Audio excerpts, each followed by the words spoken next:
오늘 함께 말씀을 보겠습니다. 누가복음 5장 17절에서 26절에 있는 말씀.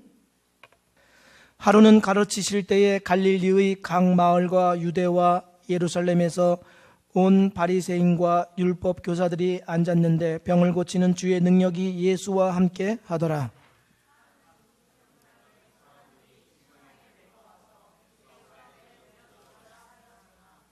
무리 때문에 메고 들어갈 길을 얻지 못한지라 지붕에 올라가 기와를 벗기고 병자를 침상째 무리 가운데로 예수 앞에 달아내리니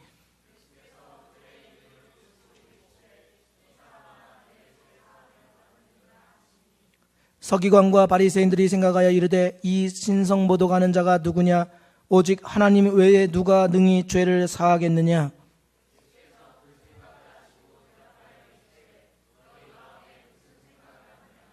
내 죄 사함을 받았느니라 하는 말과 일어나 걸어가라 하는 말이 어느 것이 쉽겠느냐?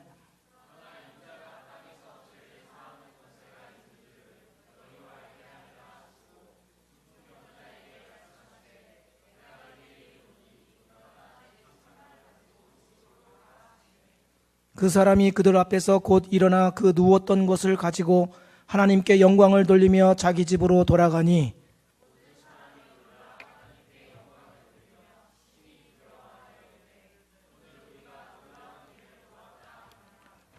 아멘. 우리 다시 한번 양옆과 앞뒤에 있는 분들 눈을 마주치면서 사랑하고 축복합니다. 인사 나누겠습니다.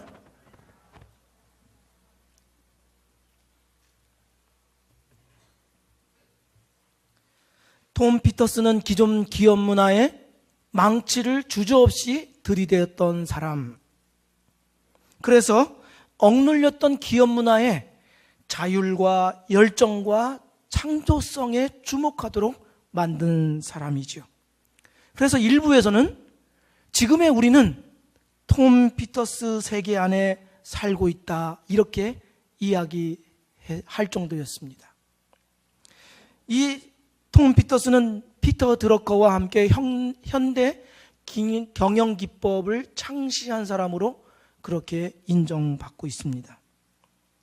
그는 자신이 어떤 사람이기를 어떤 사람으로 평가받기를 원했는지 그의 글에 이렇게 이야기했습니다.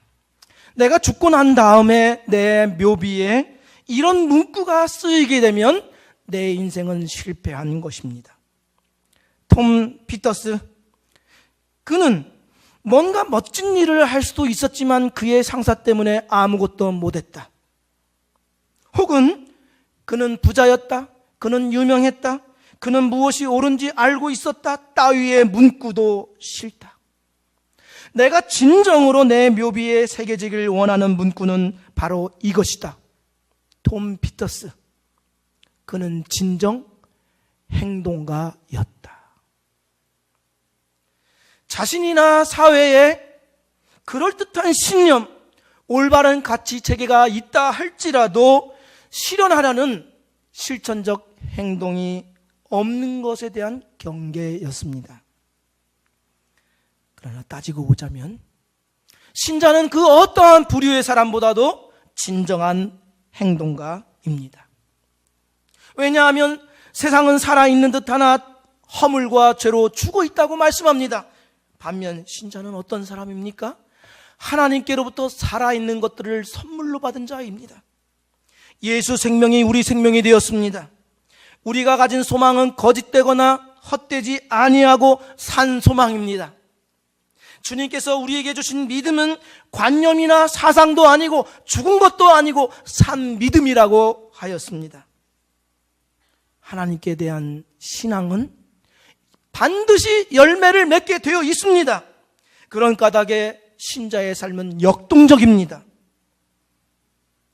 그러므로 신자는 실천적 무신론자, 즉 행함에 있어서는 무신론자와 같은 삶을 거부해야 마땅합니다. 대신 어떠한 장벽이 있다 할지라도 실천적 그리스도인이 되어 우리 주님을 감동시키고 흡족함을 드릴 수 있기를 주의 이름으로 축원드립니다. 오늘 그러한 기사가 여기에 기록되어 있습니다.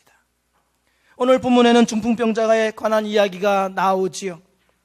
중풍병자와 그의 친구들은 예수님께서 긍휼과 자비 베푸시는 분이심을 듣고 그 은혜를 얻기 위해 나아갔습니다. 그러나 예수님께 나아가기에 이들에게는 큰 장벽이 있었습니다. 그 하나는 이 병자의 신체적인 한계입니다. 그는 전신마비입니다. 또 하나는 물리적인 환경의 장벽입니다. 예수님을 중심으로 해서 수많은 무리의 사람들이 둘러싸고 있기에 그 앞으로 나아갈 수가 없었습니다. 오늘 본문 말씀 18절 19절 말씀을 보시면 이렇게 기록이 되어 있지요. 한 중풍병자를 사람들이 침상에 메고 와서 예수 앞에 들여놓고자 하였으나 무리 때문에 메고 들어갈 길을 얻지 못한지라. 제가 오래전 영국의 수상을 지냈던 대처 수상이 한 대학의 강연자로 오게 됐다는 소식을 들었습니다. 그래서 그 강연을 듣기 위해서 택시를 타고 그 대학에 갔죠. 조금 늦었습니다. 정시에 갔습니다. 그랬더니 그 학교의 학생, 관계자, 정부 관계자, 시민들이 너무너무 많이 모여서 사람들이 지나가는 계단에까지도 가득 들어차서 눈으로 봐도 생각이 아니라 마음으로 들어갈 수 없겠구나, 이 생각이 들었습니다. 지금 중풍병자의 친구들이 바로 그러했습니다. 어떻게 친구들의 도움으로 예수님의 계신 곳까지는 왔으나 이 무리들 때문에 도저히 들어갈 수가 없는 것이죠. 그 앞에 서야만 했습니다. 거기에는 중풍병자 이 사람만 심각한 문제를 갖고 있는 것이 아니지요. 각종 질환과 질병과 여러 가지 문제와 사연을 갖고 있는 사람들이 가득 모여서 조금도 틈을 내 보여주지 않았습니다. 들어갈 틈이 없었습니다. 그런데 그들에게 있는 것이 있었습니다. 20절 말씀에 뭐라고 기록되어 있습니까? 그들의 담대한 믿음에 감동하신 예수께서 말씀하셨다. 틈은 없지만 믿음이 있었습니다. 여기 저자 누가가 믿음이라고 사용한 이 단어는 예수님이 하나님의 아들이시라는 고백을 말하는 것이 아니라 은혜를 필요하는 자들에게 하나님께서 불쌍히 여기셔서 예수 그리스도를 통하여 은혜 주실 것에 대한 신뢰를 말합니다. 그들에게 하나님은 은혜 구하는 자를 불쌍히 여기시고 선한 역사를 이루실 분이심을 믿었습니다. 그러나 그들에게 믿음이 있다고 해서 아무런 장애물이 없는 것 아닙니다. 그들이 믿음이 있다고 해서 장애물이 사라지는 것 아닙니다. 주님을 신뢰하기 때문에 우리 신자가 등장하기만 하면 있던 문제도 사라지는 것 아니지요. 그것은 우리가 매 순간 경험합니다. 그렇지요. 주일에 은혜 충만합니다. 말씀 듣고 기도로 충만해져 갑니다. 그러나 곧 당황하지요. 우리의 삶의 현장은 아무것도 변한 것이 없습니다. 그래서 우리는 당혹감을 감추지 못하지요. 지금 침상을 메고 온 이 사람들이 그러한 장벽에 부딪혔습니다. 의욕 넘치게 시작을 했지만 현실 파악이 된다고 하면서 현실 수긍으로 이어질 수밖에 없는 그러한 장면을 목격하게 됩니다. 그래서 이들이 이렇게 생각하지 않았습니다. 야, 도저히 이번에는 되지 않으니 다음 기회를 엿보자, 이렇게 하지 않았습니다. 거기에서 멈추지 않았습니다. 믿음 있는 자는 우선 낙심하지 않습니다. 낙심 상황을 거부합니다. 현실 무시가 아니지요.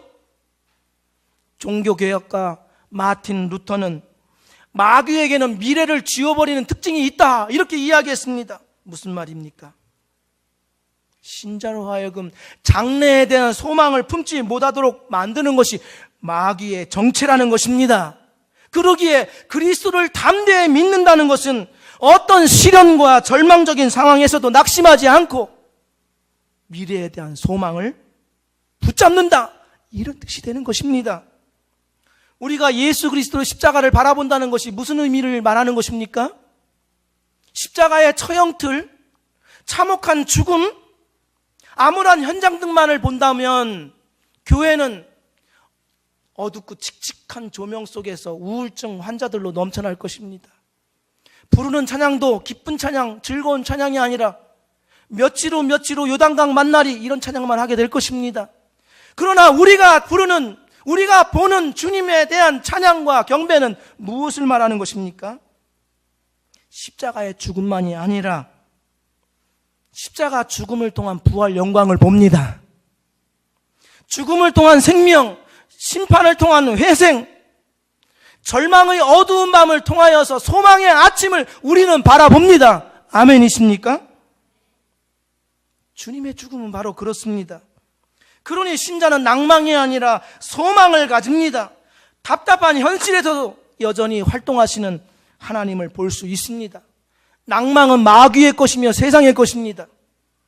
왜 그렇습니까? 마귀는 이미 주님으로부터 심판받았습니다. 끝장났습니다. 마귀에게는 기회라는 단어조차도 없습니다. 그러니 마귀는 절망할 수밖에 없기 때문에 그것이 그의 특징이 되는 것입니다. 우리 사랑하는 형제자매 여러분, 개인적이든 사회적이든 어떠한 장벽을 통해서 우리에게 절망을 안겨다 주려고 하는 마귀에게 동조하지 마십시오. 그것은 우리의 것이 될 수가 없는 것입니다. 그냥 너나 가지라 라고 말해 주십시오. 중풍병자의 친구들은 낙심 환경에서 멈추지 않았습니다. 대신 무엇을 했는지 보십시오. 그들은 단념하지 않고 어떻게 해서든 어찌해서든 예수님 앞으로 나아가겠다는 그 간절함, 어떠한 장애가 놓여 있다 할지라도 내가 예수님 앞에 서야 하겠다고 다짐하고 믿음으로 나아갔습니다. 오늘 본문 말씀 18절부터 20절 말씀을 보십시오. 그들은 집 안으로 들어가 예수 앞에 그를 데려다 놓을 방법을 찾고 있었다. 무리 때문에 길을 찾을 수 없자 그들은 지붕으로 올라가 기왓장을 뜯어내고 무리 가운데 계신 예수 바로 앞에 그 사람을 달아내렸다. 그들의 담대한 믿음에 감동하신 예수께서 말씀하셨다. 친구여, 내가 내 죄를 용서한다. 팔레스타인 지붕은 평평하게 되어 있습니다. 들보가 가로질러 있고 그에 가시떨기 나무나 다른 나뭇가지들과 진흙과 섞어서 깔아놓습니다. 중풍병자를 메고 바깥으로 난 계단을 이용해서 옥상으로 올라가서 그들은 구멍을 내리고 그리고 자기 친구의 침상을 예수님 앞에 내려놓았습니다. 침상을 내려야 하니 구멍을 조금 뚫은 것이 아닙니다. 크게 뚫은 것입니다. 낙심장벽을 넘어서 보는 그 믿음이란 어떠한 수고나 사람들의 이목으로 인한 부끄러움이나 두려움을 갖지 않습니다. 왜냐하면 그 너머에 주님이 불쌍히 여겨주실 것이라고 하는 믿음으로 은혜 주실 것을 확실하게 붙잡기 때문입니다. 믿음은 낙심장벽 정면을 보는 것이 아니라 그 너머를 봅니다. 주님은 장애물을 파하실 수 있는 능력이 있기 때문입니다. 그런 까닭에 믿음의 능력이란 지금도 하나님이 우리와 함께 계셔서 역사하신다는 이 신뢰로부터 비롯되는 것입니다. 마틴 루터 외에 또 다른 종교개혁가 칼빈이라는 사람이 있습니다. 이분은 한 권의 사람이다, 한 권의 책의 사람이다 이렇게 불렸습니다. 왜냐하면 그가 기독교사에서 가장 유명한 기독교 강요라는 책을 썼기 때문입니다. 여러분이 갖고 있는 주보에 기독교 강요 요약해서 제가 올리고 있지요. 로마 카톨릭으로부터 개혁교회를 지켜낸 책이라고 평가받습니다. 그는 자기를 죽이려고 하는 박해자들을 피해서 저 프랑스 남서부 지방의 앙굴렘이라는 곳으로 갔습니다. 거기에는 그의 친구 루이스 두틸레라는 사람이 있었습니다. 그의 집에 머물러 있으면서 자기가 어떻게 죽을까라는 두려움 속에서 떨고 숨어 지낸 것이 아니었습니다. 두려움에 떨었지만 지금 내가 해야 할 일은 바로 이것이다 라고 하면서 기독교 강요 책을 쓰기 시작했습니다. 자기의 생명을 위협하는 그 사람들을 틈에서 숨어 있으면서 그 책을 쓴 것입니다. 그는 평생에 박해와 수모를 당해야만 했습니다. 바깥에서는 총을 쏘아대며 그를 모욕하고 조롱하고 위협했습니다. 그가 지나갈 때는 개를 풀어서 그의 다리를 물게 했습니다. 그런 중에도 그는 기독교 강요라는 책의 수정과 보완을 끊임없이 그의 평생의 작품으로 만들어 갔습니다. 그가 가장 좋아하는 말씀은 이것이었습니다. 하나님이 우리를 위하시면 누가 우리를 대적하리요? 낙심 장벽 너머의 믿음입니다. 신자로 산다는 것은 장벽이 없다는 뜻이 아닙니다.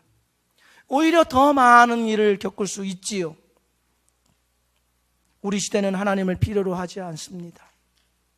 하나님이 왜 필요하냐고 이야기합니다. 돈과 권력과 최첨단 과학으로 자신들이 원하는 것을 다 할 수 있다고 말하기 때문이지요. 하지만 그들도 언젠가는 분명 낙심 장벽에 부딪히게 될 때가 올 것입니다. 이러할 때 우리는 하나님만이 우리를 살게 하고 온갖 세상 유혹과 장애물에서 건질 수 있다는 그 신뢰로 그의 은혜를 경험함으로 신자다운 삶을 살 수 있기를 주의 이름으로 축복드립니다. 예수님은 이 친구들의 믿음에 놀라고 감동하셨습니다. 그리고 이에 확실한 반응을 하셨지요. 주님은 생각 이상의 은혜를 주셨습니다. 오늘 기록되어 있는 이 기사는 마태복음과 마가복음에도 동일하게 기록되어 있습니다. 그런데 마태복음 9장에는 그때 사람들이 중풍병 환자 한 사람을 침상에 누인 채 예수님께로 데려왔습니다. 예수님께서 사람들의 믿음을 보시고 중풍병 환자에게 말씀하셨습니다. 안심하여라 아들아, 내 죄가 용서받았다 라고 하였습니다. 마태복음에는 안심하라 라는 말이 추가되어 있습니다. 쉬운 성경에는 아들아 라고 되어 있지요. 그것은 예수님께서 그를 불쌍히 여기시는 애칭입니다. 이 안심하라는 말은 보통 때 사용하지 않지요. 그치요? 안심하라 잘 사용하지 않습니다. 이 말을 사용하신 것은 그가 안심할 까닭이 있기 때문에, 안심할 필요가 있기 때문에 주님이 하신 말씀인 것입니다. 그러면서 이 안심하라는 말씀과 더불어 내가 죄사함 받았다라고 선언하시죠. 예수님의 치유 사역을 보면 대개 손 마른 자나 병든 자나 기타 병든 자들을 고치실 때 그 질병에 대해서만 말씀을 하시지 그 병의 원인에 대해서는 말씀하지 않으십니다. 아니면 예수님께서 어떻게 행동하라 라고 해서 병자가 그 행동을 할 때 나음을 입었지 다른 말씀을 하지 않으십니다. 그러나 여기서 주님은 중풍병자의 병에 대해서 말씀하신 것이 아니고 중풍병자 마음속에 있는 불안, 곧 죄의 문제를 먼저 말씀하시고 회복을 선언하셨습니다. 다시 반복하자면 겉으로 드러난 질병이 아니라 먼저 주님이 지적하신 것은 병든 근본적인 원인, 영적인 문제를 지금 말씀하고 계신다는 것입니다. 성경에 자세히 기록되어 있지는 않지만 이 중풍병자는 과거에 어떤 일들을, 어떠한 잘못과 죄를 지어왔습니다. 그래서 이 말씀은 병의 직접적인 원인은 내가 행한 죄악의 결과이다 이런 뜻입니다. 중풍병자 스스로가 그것을 알고 있었습니다. 그는 과거에 누적된 죄로 인하여서 자기 몸이 이렇게 병들었다는 것을 알게 되었습니다. 그리고서 괴로워했습니다. 그가 얼마만큼 오랫동안 누워 있었는지는 알지 못합니다. 하지만 내가 죄로 인하여서 이렇게 누워있게 되었구나. 그래서 아픈 몸도 몸이지만 자책과 후회와 죄로 인한 고통을 끊임없이 그 마음 가운데 불안의 요소로 갖고 있었습니다. 모든 질병이 다 죄 때문에 오는 것은 아니지요. 아닙니다. 대개 병이라는 것은 개인의 책임과는 관련 없이 어떤 환경에서 올 수가 있습니다. 또 혹은 마귀의 권세에 눌려올 수 있습니다. 그러나 모든 병이 마귀의 권세나 죄로 인해서 오는 것은 아닙니다. 어떤 사람들은 병만 들렸다 하면 귀신을 쫓아내야 한다는 사람이 있거나 아니면 너의 죄를 회개해야 된다고 이야기하는 사람들이 있습니다. 대단히 잘못된 관점입니다. 위험천만하지요. 하지만 오늘 예수님의 지적은 죄로 인하여서 신체적인 질병도 얻을 수 있음을 말씀해 주고 있습니다. 중풍병자의 경우 그것을 깨달아 알았습니다. 그런 거로 그에게 있어서는 주님의 안심하라, 질병보다도 그의 심령의 불안과 죄의 문제를 해결해 주어야만 했던 것입니다. 이것을 아시기에 예수님께서는 이렇게 말씀하신 것입니다. 내가 너의 눌림과 너의 고통을 아노라. 이제 너의 마음 가운데 있는 죄의 눌림으로부터 자유하라. 자유하라. 이제는 두려워하지 말고 나의 참된 위로를 얻으라. 용기를 가져라. 안심하라. 아멘 할 때까지 그렇게 선언하신 것입니다. 중풍병자의 가장 큰 장벽은 신체적인 장벽, 물리적인 장벽이 아니라 죄의 문제였습니다. 신체적이거나 물리적인 장벽은 사람들의 힘을 모아서 어느 정도까지 해결할 수는 있지요. 그러나 신체보다도 죄로 인한 불안, 떠나지 않는 자책과 괴로움, 이것은 오직 예수 그리스도를 통해서만 해결할 수 있습니다. 죄에서 자유함을 얻는 것은 예수 그리스도의 능력만이 가능한 줄로 믿습니다. 여기 왜 그런지 예수님의 선언을 들어보십시오. 예수님이 죄사함을 얻으라, 용서한다, 이 말은 떠나가게 하다, 자신으로부터 멀리 보내다, 빛을 탕감하다, 이런 의미가 있습니다. 죄라는 것은 반드시 그 대가를 치러야만 하지요. 우리가 행한 모든 것은 다 남아 있습니다. 없어지는 것이 아닙니다. 이 말씀을 잘 보십시오. 로마서 14장 12절 말씀에 그러므로 우리는 각자 자신이 한 일에 대해 하나님께 사실대로 말씀드리게 될 것입니다. 자신이 한 일에 대해 하나님께 말씀드린다고 이야기하고 있습니다.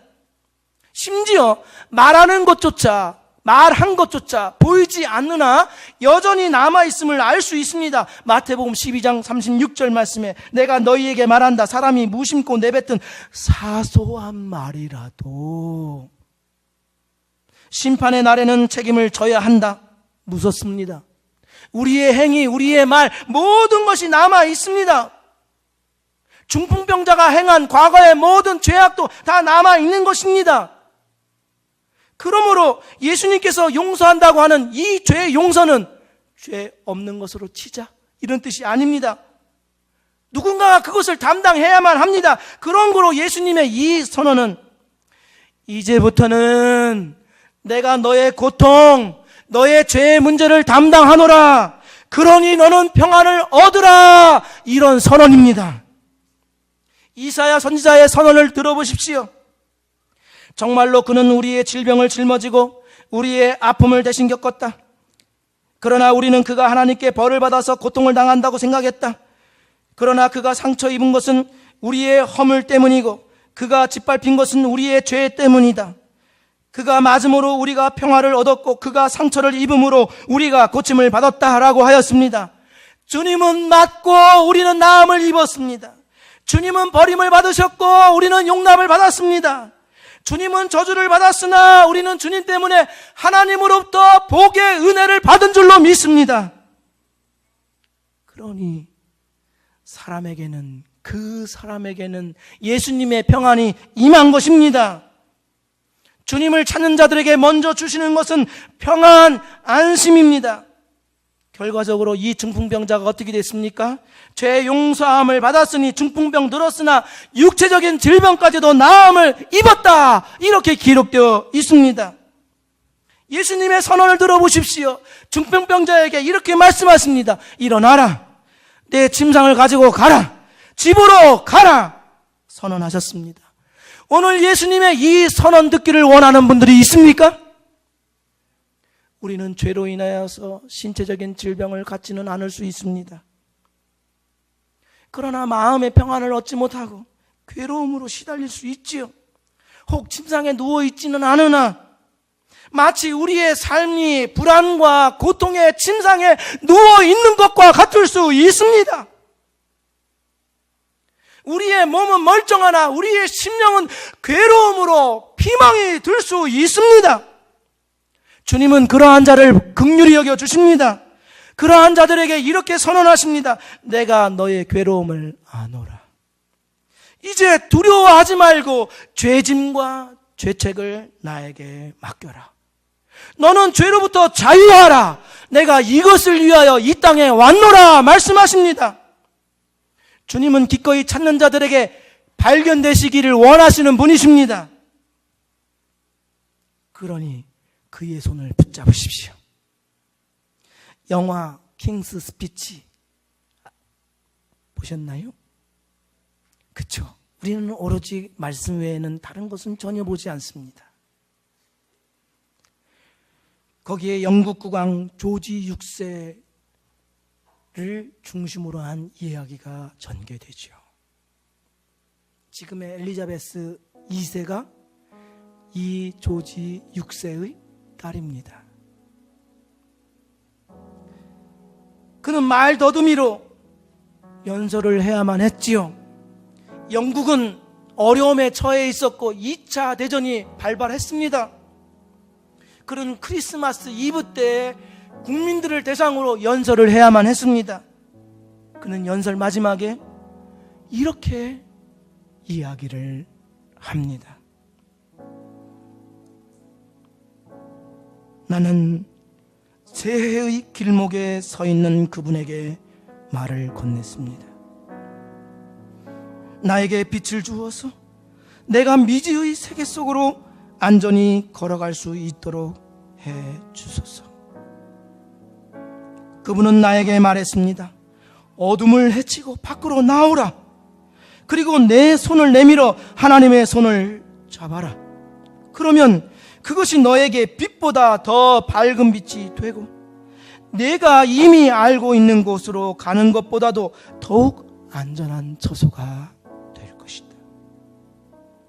우리가 갈망하는 평안과 소망과 삶을 이겨내는 능력은 오직 하나님, 우리 구주 예수 그리스도께로부터만 나옵니다.